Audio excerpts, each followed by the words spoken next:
Hey, everybody, and welcome to the RetroPGF podcast. This is where we talk about everything RetroPGF and share the stories of those who have already been successful at earning RetroPGF funding through their contributions to the Optimism ecosystem. Today, I am super excited to have on Pumbi. Pumbi is involved in a number of Ethereum projects in LATAM, and he's a team leader at Optimism Español. He also co-leads ETH Paraguay and is a core member of Solo, which is an educational initiative.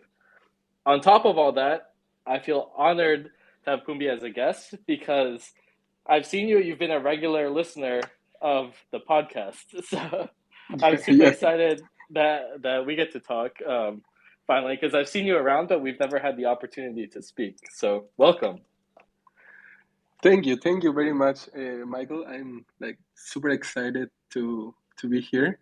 It's an honor because I am following like your job this past month, and I'm super happy to be here. I appreciate it. Definitely thank you for taking the time. So I'm curious, you probably know that this is a question I ask everybody, but just to learn a little bit more background about you, how did you first get into crypto? What was the story behind that? Okay. So first of all, I'm not a like technical person, and I have a business degree and like 10 years of experience doing like different kind of things. And for example, I used to work in sales, customer service, purchasing, and different things. And I started in crypto in 2021 in November when Bitcoin reached the famous all-time high of 69K.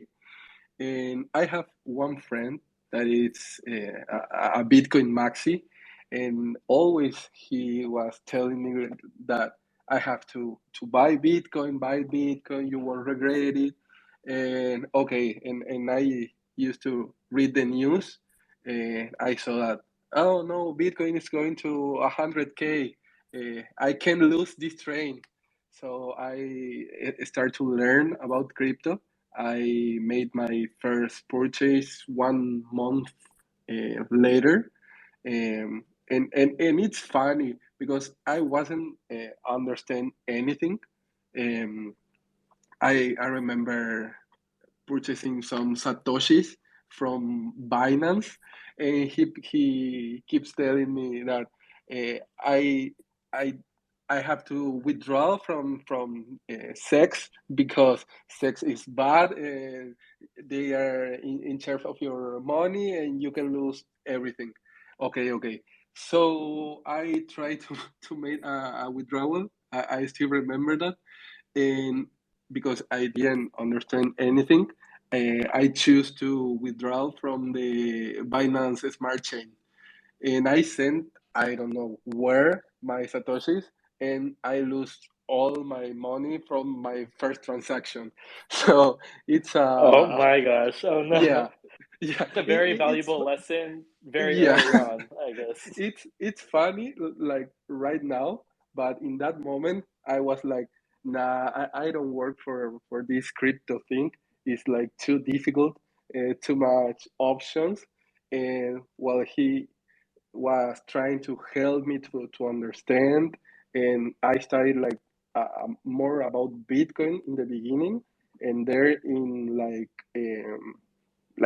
March 2022, I discovered Ethereum, and then it's funny because I get to know Optimism after the first airdrop, and I didn't receive the first airdrop.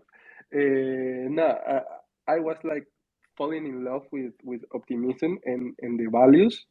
And right now, for example, Optimism is like my main L2 chain. I have like, I don't know, like 400 transactions right now. I'm a heavy user of Optimism, and and and I think that that was like the history that how I came into crypto and how later I found about optimism. So, do you remember when you first learned about Ethereum outside of Bitcoin, and the first time that you uh, successfully interacted on chain with Ethereum? Yeah, I remember, but was because I want to buy my ENS name, my ENS. That was the first time like I interact with Ethereum, and the gas I remember was like cheap, but I was like spend like $20 for my ends, and I remember thinking, okay, ENS is great, Ethereum is great, but it's so expensive, like for a Latin American to expect to yeah to use $20 for a name, and I remember that was like my first interaction with Ethereum in mainnet. Right. And so then, how did you eventually become involved with um, ETH Paraguay and Optimism Español? Okay. So first of all, in March of 2022, I discovered Solo. Solo was like my first community. I started to learn about crypto with them, and it's funny because I met so great friends there. Um, Months after, I started working with them, So and I yeah, actually I hadn't heard of Solo yeah, until until I was kind of looking at your profile and looking at the website. But it seems like because I had seen some people with these pigs in the see, profile picture, but I yeah, never knew what it was. okay. But looking at it, it seemed really cool. Do you want to maybe give a brief description of what it is? Yeah, of course. Solo is a community to learn about crypto, but always in a fun way. That's like the main point. Like all the info is like simple and fun for everyone to can learn about crypto and Web3. And the peaks, for example, the peak of my PFP, you have to like gain your pick.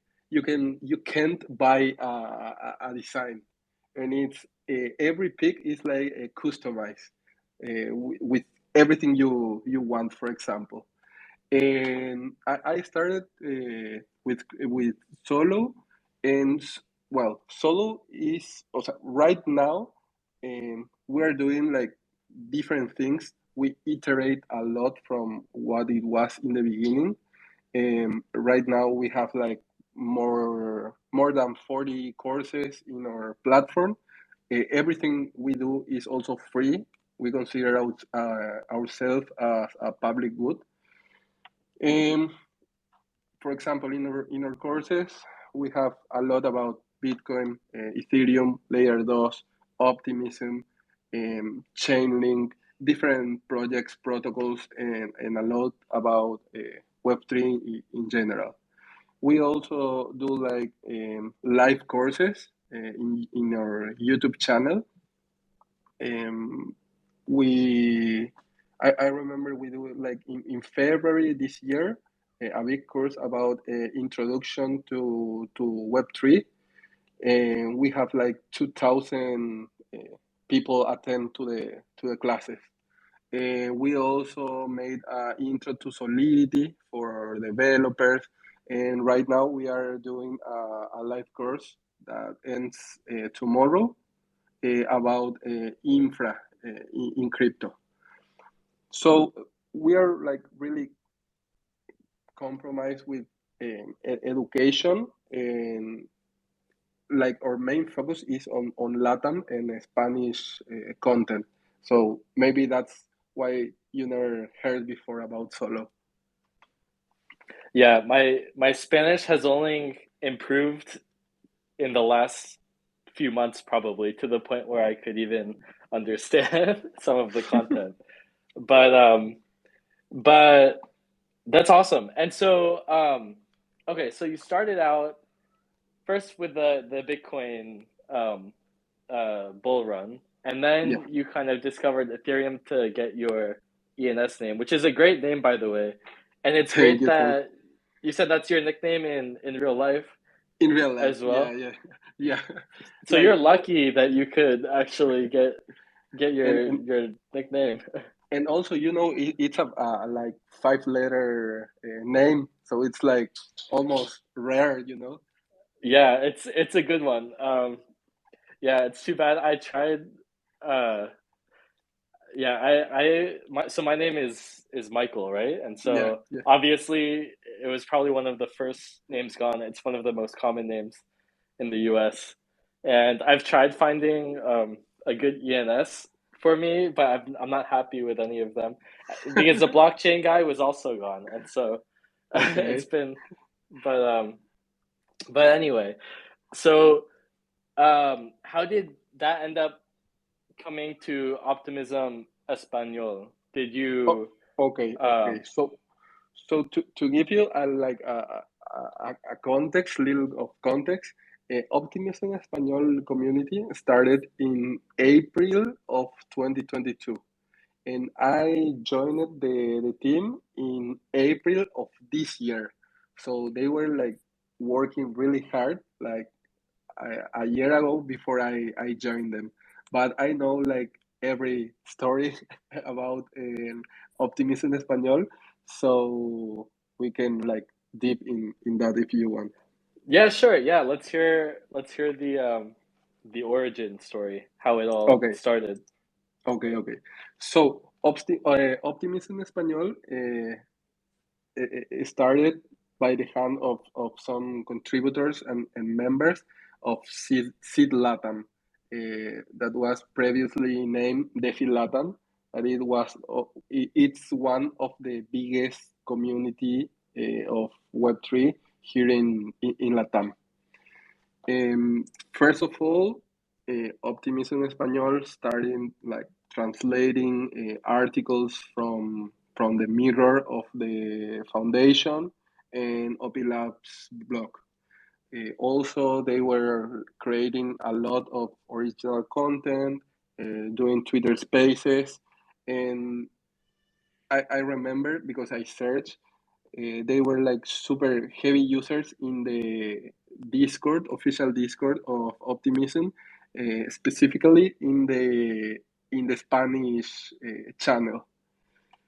And also, last year they were at Ethereum Latam, what is a conference that was held in Bogota, Colombia, a day before DevCon last year.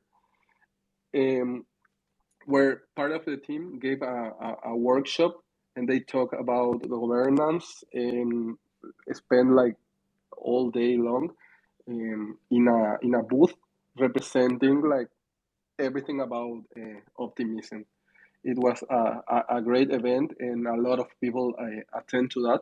I remember was like I don't know, maybe I know there were more than 1,000 people. That was like one of the first big initiatives. Then last year also in LabitConf in Buenos Aires, is one of the biggest Bitcoin events. And Nico, that was our previous team leader, gave a talk, and he also like represent the what was optimism and the governance, and was a great talk. And also Optimism Español, besides doing like in real life events, we do a lot of um, Twitter or X spaces, and also like workshops and a lot of activities. I remember that you join us in a space the same day that Bedrock launched. I don't know if you remember.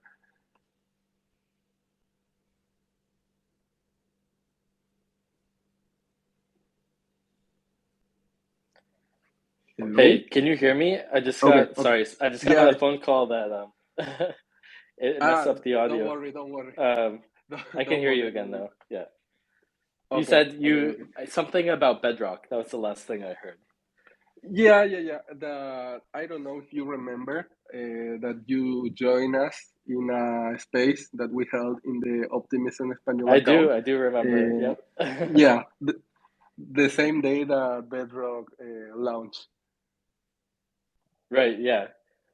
And so wait, so you said that you got started in March of this year at Of Optimism this year. Español. Yeah. So that was Yeah. right around the time of retroactive public goods funding round 2, right?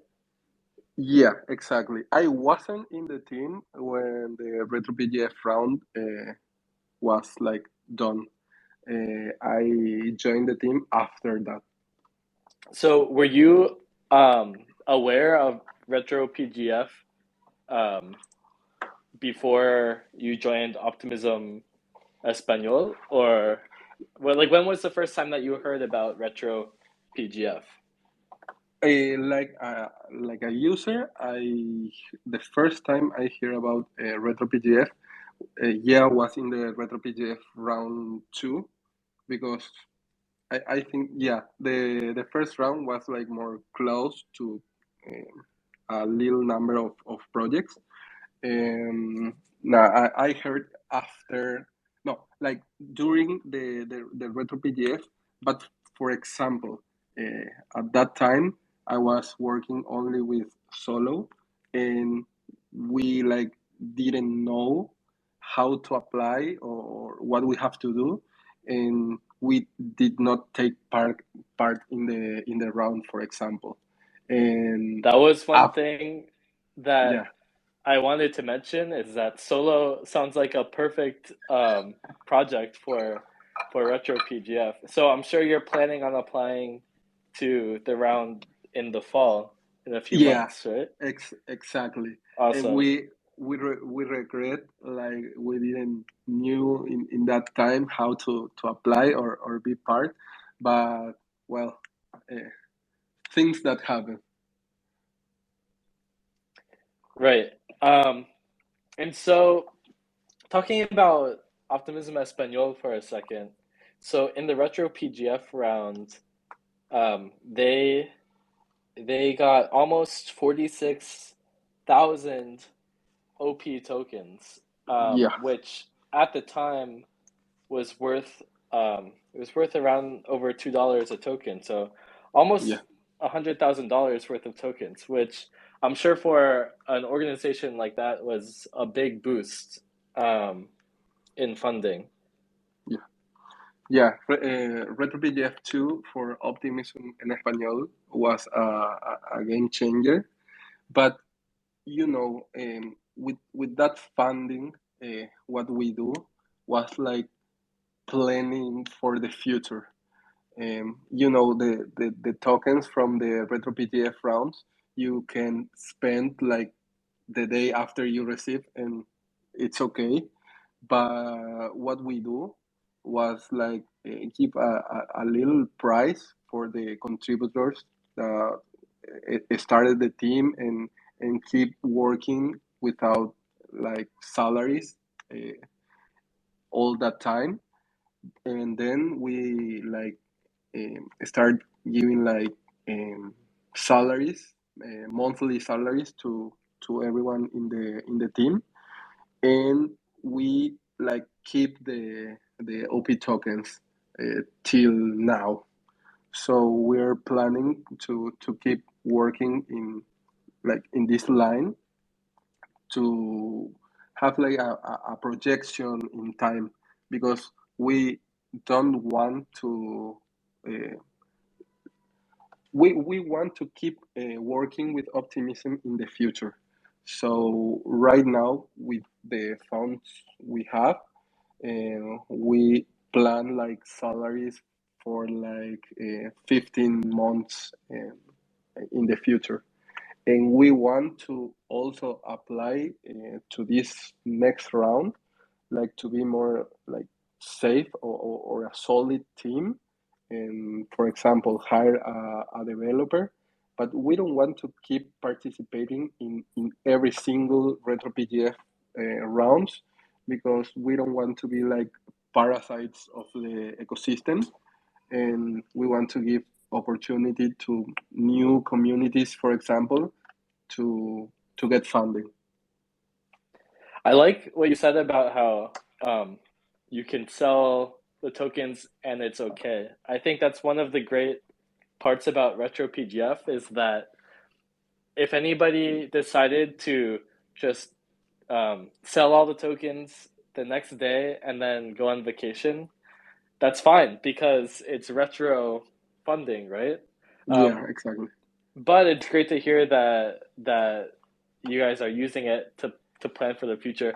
And I would honestly even say that that you should keep applying for the retro PGF rounds because as long as you're making an impact, you're earning those tokens. And I think the Latin American community and this community in Spanish to me is one of the communities that could benefit most from cryptocurrency, especially a layer two, um, where fees will just keep on going lower and lower to the point where people can use it in everyday transactions.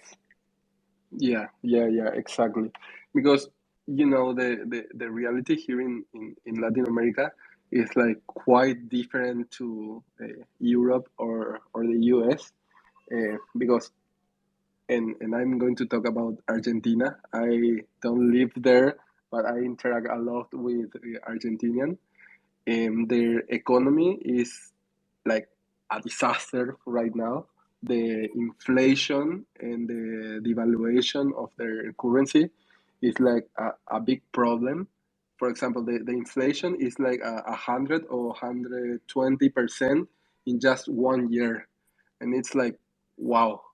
Um, Ethereum Argentina was like two weeks ago. I was in Buenos Aires, and I experiment like what it feels to the inflation, like myself. And if you, for example, your salary you gain in dollars, you don't have any problem.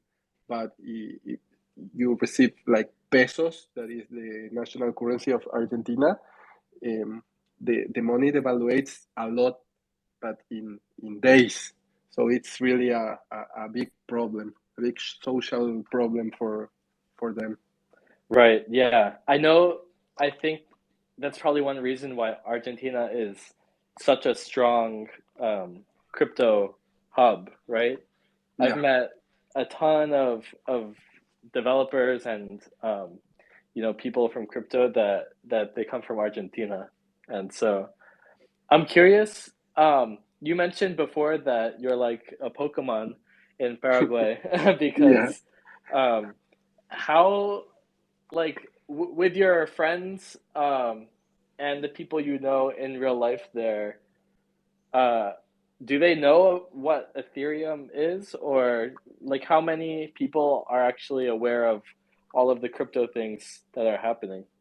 Okay, here in Paraguay we have one big Telegram group with like 2,000 members, or maybe a little less right now that we are in a bear market.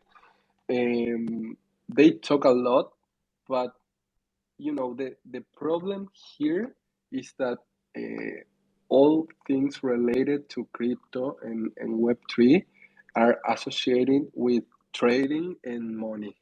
They don't see like, for example, Ethereum and what you can build around Ethereum and the technology. So it's like really hard to work here to develop like a healthy community that doesn't worry about the price or that. And like my my closest friends, like two or three of them know about crypto, but here crypto is like a taboo because it's associated with illegal things or drugs, for example. Um, Right. Yeah. And yeah, so I think I might have missed this part earlier. So I know you started out in the trading side of things or looking at Bitcoin during the bull run. So when did you actually realize, like, do you remember what resources made you realize the potential of Ethereum and building actual applications and things like that? well, not specifically, but I discovered like what DeFi was and the opportunity that brings because in real life if you want to get a loan you need to go to the bank and need documentation and it's like quite hard to get a loan and like in DeFi you only need to deposit a collateral and that's it and you can do that 24/7 and you don't have to ask permission to anyone. So that was the time like that clicked to me like oh this is really interesting and helpful and that was like the the starting point of everything. Right. Awesome. Um, yeah, it's great.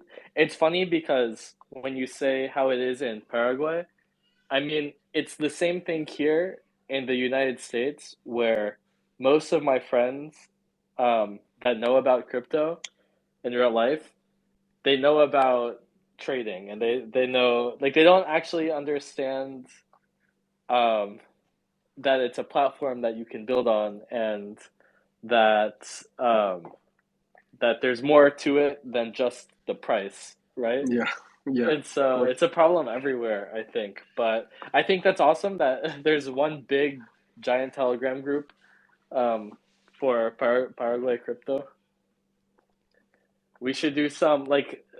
Do you think if you guys did a big crypto event with Ethereum that people would show up? Has ETH Paraguay done in real life events? We started like Ethereum Paraguay like 2 or 3 months ago, so we like didn't do any event yet, and we participate in this past CLR round to get our first funds, and that's it. We have a separate Telegram group. We are like 60 members right now, and we are starting really slowly uh, because you know me and Lorena, that is my also the co-leader. We have like jobs and responsibilities, and we can't like dedicate too much time to the community but we keep growing like little by little. Awesome. Yeah. I hope you guys do put on a real life event someday because it sounds like the community could really use one to get people together.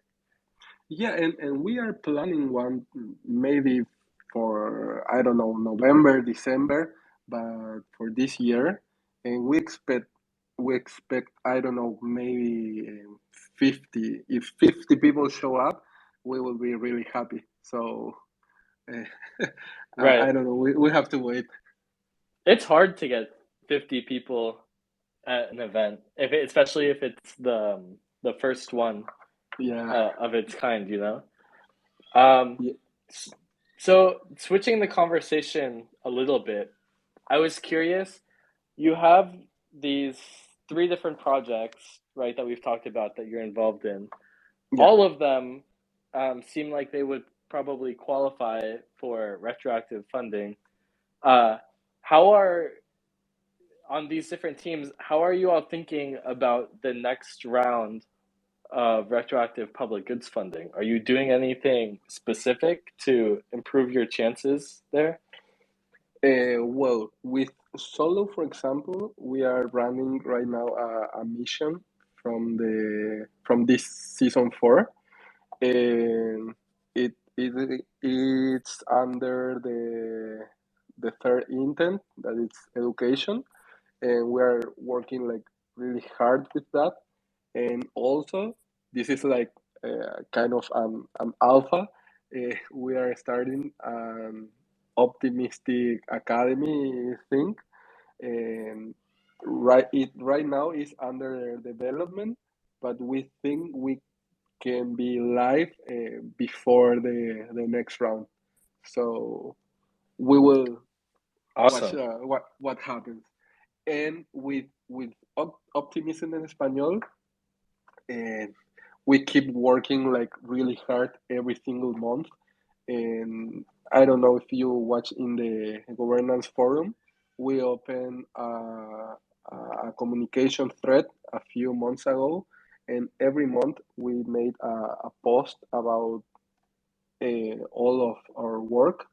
And this August in particular was like really heavy, full of activities. We made like translations. We help, for example, Subli DeFi newsletter. We translated to Spanish.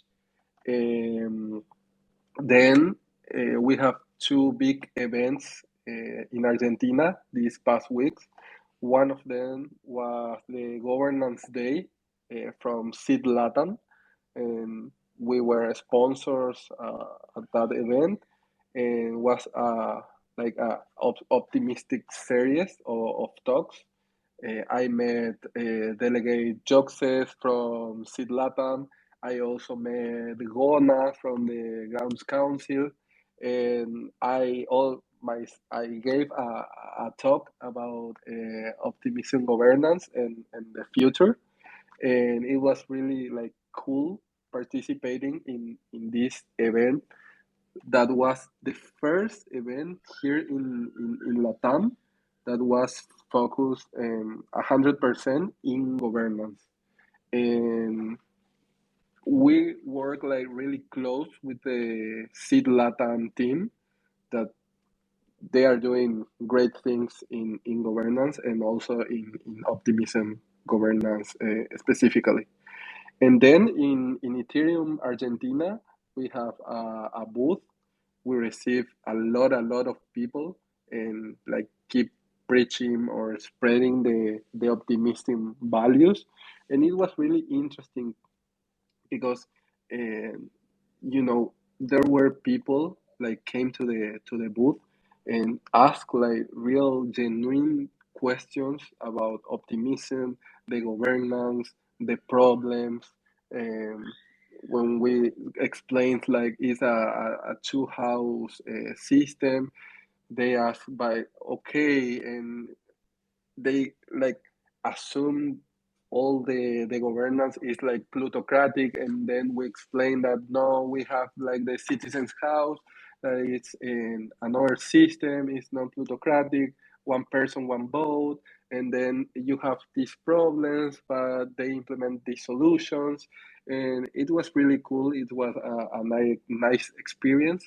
And yeah, we are really excited to post our like recap of this month.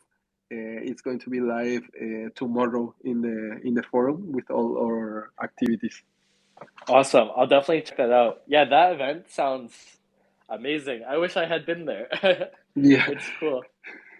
Ethereum Argentina was great. There were like 1,000 or 2,000 participants. Now, for example, there were like both from CK Sync, Fuel Network. I don't know if another L2 was there, but yeah, Is we were. Fuel? I think Fuel is from Latin America, are they? I'm Um, not sure. I'm the not sure. founder? I think I remember I remember listening to them, and at least one of their main um, founders was, I think, but I'm not sure if Oh, they're a Latin American company. okay. Okay. Yeah, but they were also in the event, so that was great. Awesome. So I'm curious, there are all these things happening um, with Optimism, with all these projects that you're working on. What are the things that you're excited about going forward into the future? Okay. With the projects, in Optimism and Español, we will keep working like really hard because right now we are a solid team. Um, After the next RetroPGF round, we want to hire a developer to help us with more like technical content because none of us are technical, and we want to keep doing more and more technical content. Because the onboarding to Optimism is fine, but we think that one thing that differentiate us from other communities is that we keep like deep diving in optimism and technical things. um, we plan to keep doing spaces, create original content, and keep the translations. So you are going to see us around for a long time. And also for solo, we are super excited because this is going to be like our first retro PGF round, and we don't know what to expect. And no, we hope for the best. Does Solo have any Optimism specific content right now? Right now, no, but we or in the past we do like courses about optimism in our educational platform, and we held like trivias. We used to do every Friday trivias with the community, and we have a guest that is well known about a different project. We held with Optimism Español a trivia, and Nico was there, and we were talking like 1 or 2 hours about optimism, and we do also a lot of content about not specifically about optimism, but also about Ethereum. For example, we made courses about the Ethereum roadmap, like deep diving in the Ethereum roadmap. And I don't know, we think we can qualify with that content, but we have to see. Yeah, I mean, I think you definitely qualify with just the Ethereum content, but yeah, like the more optimism specific content, I think the better that most projects will do Yeah, too. yeah. Um, awesome. So thank you so much, Pumbi, for coming on. I'm sure this won't be our last conversation, because I'm sure we'll be working side by side in crypto, um, in the future. But it was a fun conversation, and it was great talking to you. Thank you, Michael, for having me. It was really fun, and I think it came great. No, I'm super excited for optimism for the future, and maybe you can join us in the future. I don't know if in a workshop, a talk, or any activity. I'm 100% interested. I will come and do something, and I'll be able to learn my um the crypto words in Spanish, because that was Yeah, the one thing I remember listening on that Spaces a little bit ago.